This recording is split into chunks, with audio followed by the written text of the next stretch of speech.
विरासत की छाया। सन 1750 का दौर था। राजस्थान के रेगिस्तानी इलाके में स्थित सूरजनगढ़ नाम का एक छोटा सा रियासत हुआ करती थी। उस रियासत में एक भव्य राजमहल था जिसकी ऊंची मीनारें दूर से चमकती थी, लेकिन उतनी ही भव्यता के पीछे एक रहस्य भी था जिसे लोग विरासत की छाया कहते हैं। उस महल के सबसे ऊपरी कक्ष में एक ऐसा दर्पण था जिसमें देखने वाला अपनी मौत की तारीख देख सकता था, लेकिन उस दर्पण को छूना तो दूर, कोई उसके कमरे में भी जाने की हिम्मत नहीं करता था। राजा वीर सिंह एक बहादुर और न्यायप्रिय शासक थे, लेकिन जैसे जैसे उनकी उम्र बढ़ रही थी वो बेचैन रहने लगे थे। उन्हें अक्सर अजीब सपने आते थे, एक काली छाया जो उन्हें महल के उस बंद कमरे की ओर खींच रही थी। एक रात उन्होंने चुपचाप उस कमरे का ताला खुलवाया। अगले दिन राजा मृत पाए गए। कमरे के भीतर उस दर्पण के सामने उनकी आंखें खुली थी और दीवार पर लिखा था, जो अतीत को देखेगा वही भविष्य खो देगा। 100 वर्षों का समय बीतता गया। रियासत का नाम मिट गया, लेकिन राजमहल आज भी खड़ा था, वीरान और रहस्यमय। अब वह एक ऐतिहासिक धरोहर बन चुका था। साल 1850 में एक युवा इतिहासकार आरव मिश्रा सूरजनगढ़ आया। उसकी दिलचस्पी पुरानी रियासतों के रहस्यों में थी। स्थानीय लोग उसे बार बार चेतावनी देते रहे, लेकिन आरव ठान चुका था, उसे उस बंद कमरे का सच जानना है। दर्पण के पीछे क्या है? एक रात चांदनी में नहाया महल और उसकी चुप्पी किसी तूफान की आहट देती थी। आरव ने किवाड़ खोले और भीतर प्रवेश किया। वह दर्पण धूल में छिपा हुआ था, लेकिन जैसे ही उसने उसे साफ किया, कमरे की हवा भारी हो गई। दर्पण में उसने खुद को देखा, लेकिन वहां उसका चेहरा नहीं, एक बूढ़े राजा की छाया दिखाई दी जो कह रही थी, विरासत में सिर्फ सिंहासन नहीं, श्राप भी मिलते हैं।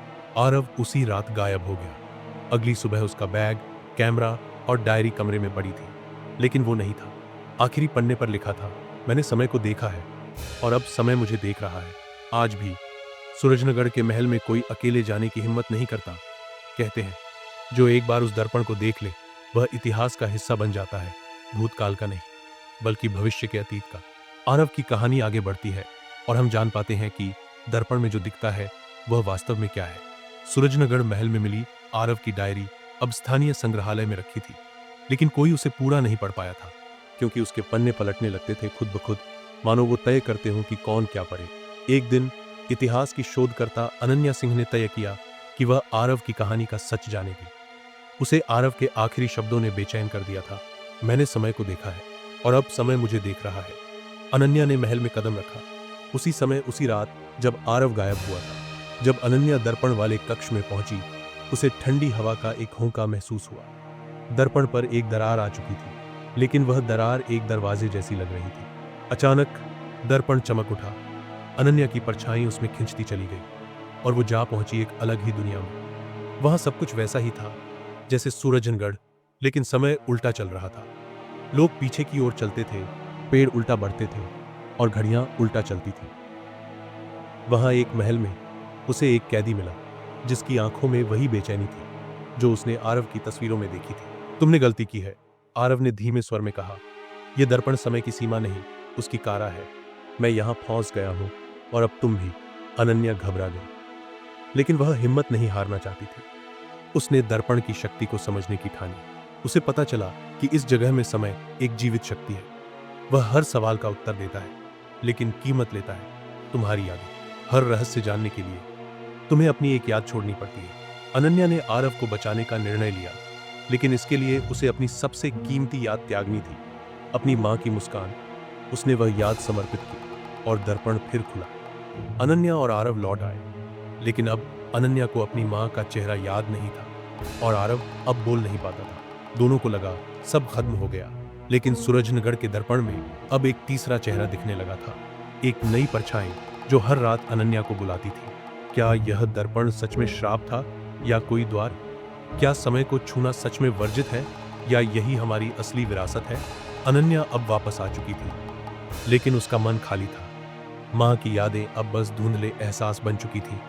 पर हर रात जब वो सोने की कोशिश करती, उसकी खिड़की की सलाखों पर कोई हल्की दस्तक देता। एक रात उसने खिड़की खोली, सामने वही महल था, लेकिन यह असंभव था। वह महल तो कई किलोमीटर दूर था, पर अब वह उसकी खिड़की से दिख रहा था, जैसे कोई छाया उसे खींच रही हो। अगली सुबह अनन्या ने फिर से डायरी उठाई। उसमें एक नई पंक्ति लिखी हुई थी, वो जिसे तुम नहीं पहचानती, पर जिसने तुम्हें चुना है। उस पंक्ति के नीचे एक ताजा स्केच बना था, एक युवती का चेहरा, पर वह चेहरा अनन्या का ही था। बस आंखें काली थीं और माथे पर एक अजीब निशान। वह डर गई। क्या यह कोई दुष्ट आत्मा थी, या वह खुद का कोई और रूप? अब अनन्या को दिन में भी आवाजें सुनाई देने लगी थी। दर्पण की परछाई उससे बात करती। तू तीसरी है। पहली वीर सिंह था, दूसरा आरव, अब तू। उसे एहसास हुआ कि दर्पण सिर्फ समय का रास्ता नहीं था, वो एक चुनाव करता था। हर 100 वर्षों में वह एक व्यक्ति को चुनता जो समय के रहस्यों को समझ सके और कीमत चुका सके। अनन्या को अब एक निर्णय लेना था। वह जानती थी कि दर्पण को हमेशा के लिए बंद करना होगा, वरना अगली शिकार कोई और होगी। लेकिन तभी आरव ने एक संकेत दिया। उसने उसे महल के तहखाने की ओर इशारा किया। वहां एक प्राचीन किताब रखी थी, कालशास्त्र, जिसमें लिखा था कि तीसरी परछाई अगर चाहे तो दर्पण को नष्ट कर सकती है, लेकिन उसके लिए उसे भविष्य के अपने रूप से मिलना होगा। अंतिम रात। अनन्या ने दर्पण को फिर से सक्रिय किया और वह जा पहुंची 100 साल आगे। सन 1950 नहीं, बल्कि 2050 में। वहां एक शहर था, उजड़ा हुआ, वीरान, और वहां एक बुजुर्ग महिला उसका इंतजार कर रही थी। वह खुद अनन्या थी, अनन्या का भविष्य। उसने कहा, मैंने सब खोया ताकि तुम समझ सको। समय से मत खेलो, उसे बंद करो। अनन्या ने दर्पण का अंतिम मंत्र पढ़ा, विरासत में जिसे पाओ उसे मिटाओ, वरना वह तुझे मिटा देगा। और जैसे ही मंत्र पूरा हुआ, दर्पण चटक गया। महल अब सिर्फ एक खंडहर है और दर्पण की जगह अब एक काली दीवार है जो कुछ भी नहीं दिखाती। पर हर 100 साल बाद जब हवा ठंडी होती है और चांद पूरा होता है, लोग कहते हैं उस दीवार से एक परछाई निकलती है। कभी वीर सिंह की, कभी आरव की, कभी अनन्या की, या शायद अगली परछाई की। ये अंत है या एक और शुरुआत, कोई नहीं जान सका।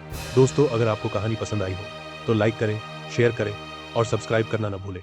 अगली कहानी तक अलविदा। फिर मिलेंगे स्टोरी स्ट्रीम हिंदी पर।